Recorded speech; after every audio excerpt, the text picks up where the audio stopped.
আমাদের শরীয়তপুরের গ্রামের ঘরবাড়িগুলো কেমন হয়ে থাকে তা একটু আপনাদেরকে দেখানোর চেষ্টা করতেছি।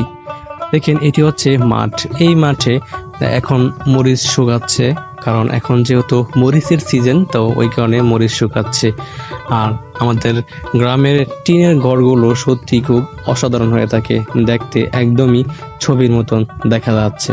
দেখেন চারপাশে সবুজ শ্যামল মাঠ, সবকিছু মিলে এক অসাধারণ দৃশ্য।